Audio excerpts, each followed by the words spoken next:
అందరికీ నమస్కారం. ముందుగా ఈ వీడియోకి ఒక లైక్ కొట్టి మన ఛానల్ని సబ్స్క్రైబ్ చేసుకోండి.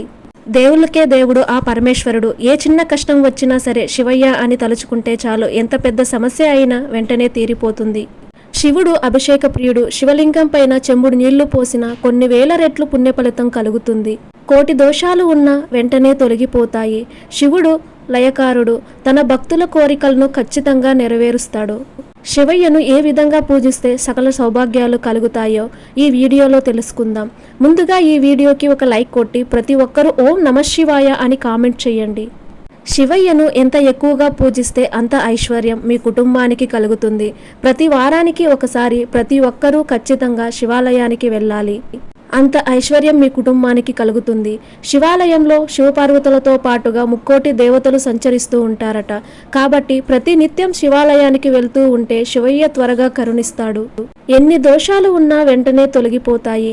మీ కుటుంబానికి మంచి రోజులు ప్రారంభమవుతాయి. మరీ ముఖ్యంగా ప్రతిరోజు ఉదయం స్నానం చేసిన తర్వాత మీ పూజ గది ముందు కూర్చుని ఓం నమఃశివాయ అనే మంత్రాన్ని 21 సార్లు కానీ 108 సార్లు కానీ చదవాలి. ఈ శివ పంచాక్షరి మంత్రానికి చాలా అద్భుతమైన దైవశక్తి ఉంటుంది. ఒక నెల రోజులు ఈ మంత్రాన్ని చదివి చూడండి. మీ జీవితంలో ఎన్నో అద్భుతాలు కలుగుతాయి. ఊహించలేనంత ఐశ్వర్యం కలిసొస్తుంది. మన హిందూ ధర్మంలో రుద్రాక్షకు చాలా దైవశక్తి ఉంటుంది. రుద్రాక్షను ముట్టుకుంటేనే దైవశక్తులు మన శరీరంలోకి ప్రవేశిస్తారట. స్వయంగా ఆ పరమేశ్వరుడే రుద్రాక్షలో కొలువై ఉంటారు. శివయ్య కన్నీటి నుండి రుద్రాక్షలు జన్మించాయి. కాబట్టి రుద్రాక్షను మెడలో వేసుకుంటే ఇక మీ చుట్టూ దైవశక్తులు తిరుగుతూ ఉంటాయి. ఎలాంటి కష్టం రాకుండా మీ జీవితంలో గొప్ప స్థాయికి ఎదుగుతారు. పుత్ర సంతానం కోరుకునేవారు భార్య గర్భవతిగా ఉన్నప్పుడు మీ భర్త 15 రోజుల పాటు ఉమ్మెత్తు పువ్వులతో శివుడిని పూజిస్తే ఖచ్చితంగా పుత్ర సంతానం కలుగుతుంది. మనలో చాలామంది ప్రతిరోజు కుంకుమ బొట్టు పెట్టుకుంటారు. అలాగే ప్రతి ఒక్కరూ తప్పనిసరిగా విభూది బొట్టును పెట్టుకోవాలి. ఎవరైతే ప్రతిరోజు విభూది బొట్టుని పెట్టుకుంటారో అలాంటి వారికి ఎలాంటి ఆపదలు దరిచేరకుండా, పనుల్లో ఆటంకాలు ఏర్పడకుండా ప్రతి పనిలో విజయాలు సాధిస్తారు. విభూది బొట్టు పెట్టుకుంటే మీపై ఎల్లవేళలా శివానుగ్రహం ఉంటుంది. శివాలయానికి వెళ్ళిన భక్తులు శివాలయంలో ప్రదక్షిణాలు చేయకూడదు. ఒకవేళ ప్రదక్షిణాలు చేయాలనుకుంటే అర్ధ ప్రదక్షిణ మాత్రమే చేయాలి. మనలో చాలామంది ఎన్నో కష్టాలతో ఇబ్బంది పడుతూ ఉంటారు. ఎన్ని పూజలు చేసినా పరిహారాలు చేసినా ఫలితం కనిపించదు. అలాంటి వారు ప్రతి సోమవారం శివుడికి పూజ చేసి ఒక పూట ఉపవాసం ఉండండి. ఇలా 4 సోమవారాలు చేస్తే ఎంత పెద్ద సమస్య అయినా సరే వెంటనే తీరిపోతుంది. శివునికి అత్యంత ఇష్టమైన వాటిలో గన్నేరు పుష్పాలు ఒకటి. గన్నేరు పూలతో శివుడిని పూజిస్తే శివయ్య వెంటనే ప్రత్యక్షమయ్యి మీ కోరికలను వెంటనే నెరవేరుస్తాడు. అలాగే శంకు పుష్పాలతో శివుడిని పూజిస్తే మీ భర్త ఆదాయం విపరీతంగా పెరిగిపోతుంది. క్రమక్రమంగా మీరు శ్రీమంతులవుతారు. అదేవిధంగా శివలింగం ముందు నెయ్యి దీపం వెలిగిస్తే అప్పుల సమస్యలన్నీ వెంటనే తీరిపోయి అష్టైశ్వర్యాలు కలుగుతాయని నమ్మకం. శివయ్య అనుగ్రహం మీ ఇంటిపై ఉంటే చాలు, ముక్కోటి దేవతల ఆశీర్వాదం దక్కినట్టే. శివానుగ్రహం సులభంగా పొందాలనుకుంటే పెద్దగా కష్టపడాల్సిన అవసరం లేదు. శివలింగానికి అభిషేకం చేస్తే చాలు. ఇక శివాలయానికి వెళ్ళినప్పుడు శివలింగానికి అభిషేకం చేస్తాము. కానీ శివలింగాన్ని ఎలా అభిషేకం చేస్తే శుభాలు కలుగుతాయో ఎవరికీ తెలియదు. మంచినీటితో శివలింగానికి అభిషేకం చేస్తే సకల శుభాలు కలుగుతాయి. పూర్వజన్మలో చేసిన పాపాలన్నీ తొలగిపోయి మోక్షం కలుగుతుంది. చెంబుడు నీటితో శివలింగాన్ని అభిషేకం చేస్తే 10 దోషాలు తొలగిపోతాయట. అలాగే ఆవు పాలతో శివలింగానికి అభిషేకం చేస్తే సంతానం లేని వారికి సంతాన ప్రాప్తి, అలాగే వివాహమైన స్త్రీలకు దీర్ఘ సుమంగళి ప్రాప్తి కలుగుతుంది. కోరిన కోరికలు కూడా వెంటనే నెరవేరుతాయి. అదేవిధంగా ఆవు పాలతో అభిషేకం చేస్తే 100 దోషాలు తొలగిపోతాయట. ఇక ఆవు పెరుగుతో శివలింగాన్ని అభిషేకిస్తే మీ భవిష్యత్తులో ఏదైనా పెద్ద ప్రమాదం రాబోతుంటే ఆ అడ్డంకి వెంటనే తొలగిపోతుంది. అలాగే ఆవు పెరుగుతో అభిషేకం చేయడం వల్ల 1000 దోషాలు తొలగిపోతాయని నమ్మకం. ఇక అనారోగ్య సమస్యలు అలాగే ఆర్థిక సమస్యలతో బాధపడేవారు ఆవు నెయ్యితో శివలింగాన్ని అభిషేకించండి. మంచి ఆరోగ్యంతో పాటు మీ కుటుంబానికి సిరి సంపదలు వరిస్తాయి. ఆవు నెయ్యితో శివలింగాన్ని అభిషేకిస్తే 3000 దోషాలు తొలగిపోతాయట. ఏదైనా మంచి పనిని ప్రారంభించే ముందు లేదా వ్యాపారాలు ప్రారంభించే ముందు తేనెతో శివలింగాన్ని అభిషేకిస్తే మీ పనుల్లో విజయాలు సాధిస్తారు. తేనెతో శివలింగాన్ని అభిషేకిస్తే 5000 దోషాలు తొలగిపోతాయట. ఏదైనా పెద్ద సమస్యతో బాధపడుతుంటే ఆ సమస్యకు వెంటనే పరిష్కారం కావాలంటే చెరుకు రసంతో శివలింగాన్ని అభిషేకించండి. మీ సమస్యలకు మంచి పరిష్కారం దొరుకుతుంది. అలాగే ఆర్థికంగా అభివృద్ధి చెందుతారు. చెరుకు రసంతో శివలింగాన్ని అభిషేకిస్తే 10,000 దోషాలు తొలగిపోతాయట.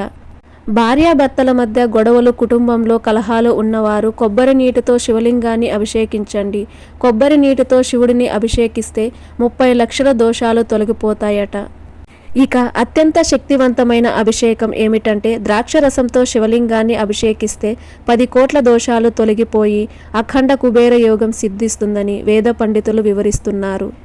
వివాహ ప్రయత్నాలు చేసేవారు మంచినీటిలో మందారం పూలు వేసి ఆ మందారం పూలు నీటితో శివలింగాన్ని అభిషేకిస్తే వివాహం కాని వారికి మంచి సంబంధం కుదురుతుంది.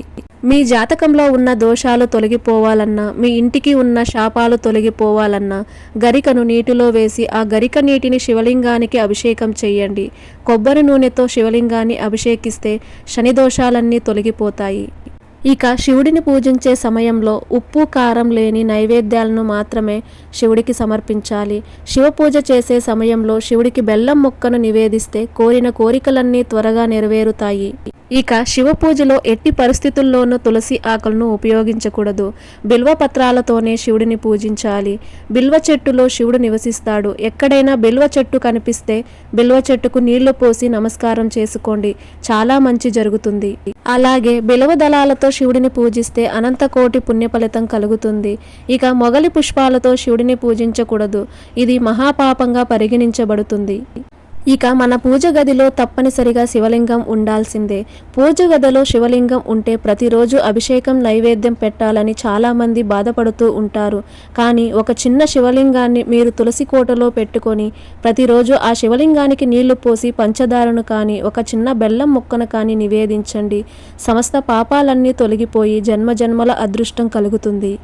ఇక ఉద్యోగ ప్రయత్నాలు చేసేవారు ఇంటర్వ్యూలకు వెళ్ళేటప్పుడు శివుడిని స్మరించుకోండి. ఖచ్చితంగా మంచి ఉద్యోగం సంపాదిస్తారు. అనారోగ్య సమస్యలతో బాధపడేవారు మహామృత్యుంజయ మంత్రాన్ని చదవండి. ఈ మంత్రాన్ని చదువుతున్నప్పుడు శివయ్య మన చుట్టూ తిరుగుతూ ఉంటాడట. కాబట్టి మహామృత్యుంజయ మంత్రాన్ని చదివితే దీర్ఘకాలిక సమస్యలన్నీ తొలగిపోతాయి. అలాగే శివానుగ్రహం సంపూర్ణంగా కలుగుతుంది. అయితే శివుడు మెడలో ఎల్లప్పుడూ సర్పం ఉంటుంది. కాబట్టి జంట నాగులకు అభిషేకం చేస్తే రాహుకేతు దోషాలు అన్నీ వెంటనే తొలగిపోతాయి. కొబ్బరికాయలో త్రిమూర్తులు కొలువై ఉంటారు. బ్రహ్మదేవుడు, విష్ణుమూర్తి అలాగే పరమేశ్వరుడు కొబ్బరికాయలో నివసిస్తారట. కాబట్టి శివాలయానికి వెళ్ళిన ప్రతి ఒక్కరూ తప్పనిసరిగా కొబ్బరికాయను కొట్టాలి. ఇక శివుడిని పూజించడం ఎంత ముఖ్యమో పేదలకు దాన ధర్మాలు చేయడం కూడా అంతే ముఖ్యం. మీరు ఎన్ని పూజలు చేసినా నిరుపేదలకు సహాయం చేయకపోతే ఎలాంటి పుణ్య ఫలితం దక్కదు. కాబట్టి అవసరంలో ఉన్న పేదలకు మీ స్తోమతను బట్టి ఆహారాన్ని దానం చేయండి. ముఖ్యంగా గోధుమలను దానం చేస్తే 1,000,000 రెట్లు పుణ్యఫలితం కలుగుతుంది. ప్రతి నెలలో మాస శివరాత్రి వస్తుంది. మాస శివరాత్రి అంటేనే శివరాత్రితో సమానం. కాబట్టి ప్రతి నెలలో వచ్చే మాస శివరాత్రి నాడు ప్రతి ఒక్కరూ శివాలయానికి వెళ్ళి శివలింగానికి అభిషేకం చేయండి. శివయ్య సంతృప్తి చెంది మీ కుటుంబంపై కనక వర్షాన్ని కురిపిస్తాడు. ఈ వీడియో మీకు నచ్చినట్లయితే ఒక లైక్ కొట్టి మీకున్న ధర్మ సందేహాలకు కామెంట్ చేయండి. ఓం నమః శివాయ.